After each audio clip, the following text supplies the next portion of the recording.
So The Disaster Artist is directed by, produced by, and starring James Franco, along with Dave Franco, his brother.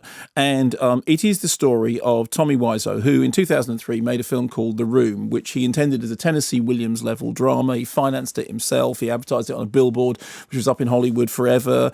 He paid to keep it in a theatre long enough to qualify for Academy Awards, despite the fact that it's terrible. It's badly written, badly directed, and badly acted, largely by Tommy Wiseau himself.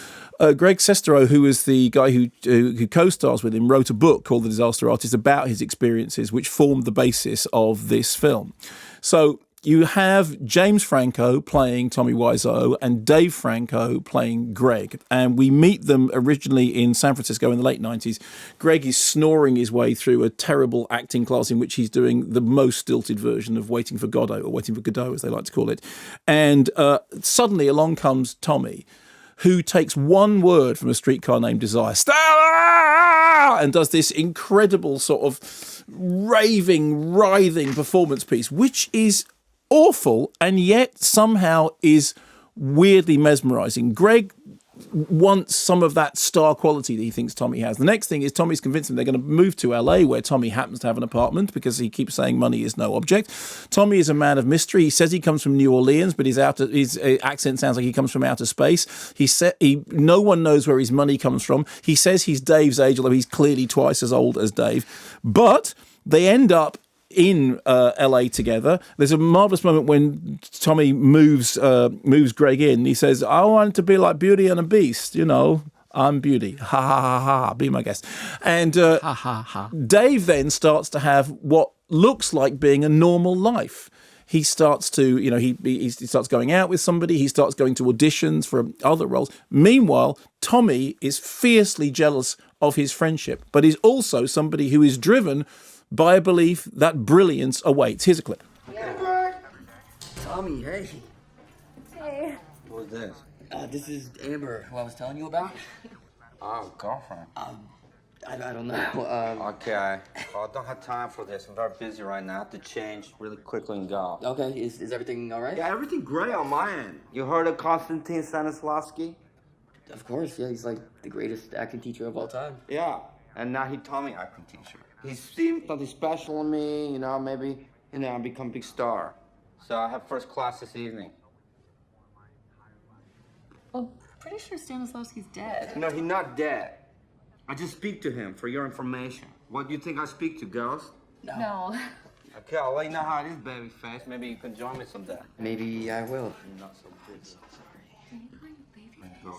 And that's a sort of flavour of how Tommy comes across in the film, and I have to say, largely in real life. Now, the interesting thing about this is it's a film about somebody making a movie that became famous for being the worst movie ever made, that then developed a sort of Rocky Horror-style cult following in which people would go along and see it at midnight screenings, not least at the Prince Charles in Leicester Square, in which they would join in with the lines, in which they would throw plastic cutlery, and it became a huge phenomenon that ended up making its money back, despite the fact that it cost a lot of money.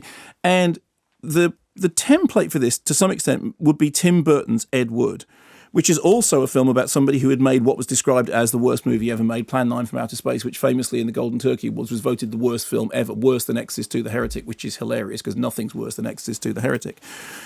The genius of what Tim Burton did was to convince you that Ed Wood was more than just a terrible filmmaker. He was somebody who believed in the trash that he was making. He believed in Glenn or Glenda. He believed in Bride of the Atom or Bride of the Monster, whichever version you want to call it.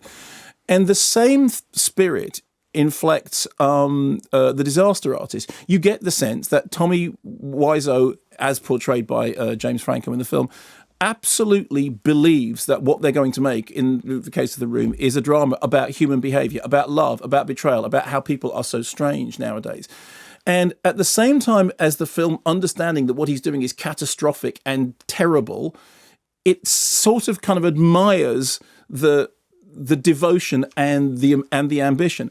The other thing is that there's a moment in Ed Wood in which, in the middle of filming Plan 9 from Outer Space, Johnny Depp, playing Ed Wood, storms off the set and goes into a bar where he bumps into Orson Welles. This is an imagined encounter. This didn't really happen. And Orson Welles, he says, it's terrible. I'm trying to make this movie and everyone's on my back. And Orson Welles says, yeah, I know. I had the same thing after Kane. I never got final cut. I had to do this movie with and Ed Wood is so fired up by Orson Welles' sort of giving him this inspirational speech that he gets up and he goes back out and he makes Plan 9 from outer space. And when he's watching it, he says, this is the one they'll remember me for. And there is a similar thing with this in that they go to the James Dean crash site. They both say they take inspiration from James Dean. They both say, we'll show them, we'll be stars. The other thing the film does, I think, which is important, is it demonstrates that Tommy Wiseau has a monstrous side. At one point, he's told by one of his acting teachers, this is Stanislavski, an acting teacher, that he can only play villains. And because the guy says you have a malevolent presence, and when we see him on set, there are moments when we see him behaving monstrously, particularly to one of his co-stars, behaving really terribly, and it doesn't gloss over the fact that working on that movie cannot have been a bunch of fun. But what you do get is a sense, firstly, that it's almost like watching the movie being made. I mean, to some extent, James Franco has got form with this because he made that weird movie Interior Leather Bar, which tried to recreate the missing sequences from William Friedkin's Cruising, and again, he's very interested in the behind-the-scenes thing. But it works because his performance is really funny, because the story is a strange sort of triumph of the outsider through something that he made that he wanted to be serious, turning into a cult comedy. But most importantly, because like Tim Burton's Ed Wood, it has a sense that there is something more than just laughing at somebody for making something stupid. It has a weird sense of damaged nobility that's actually quite moving, and I liked it very much, and I've seen it twice, and the second time round I enjoyed it even more.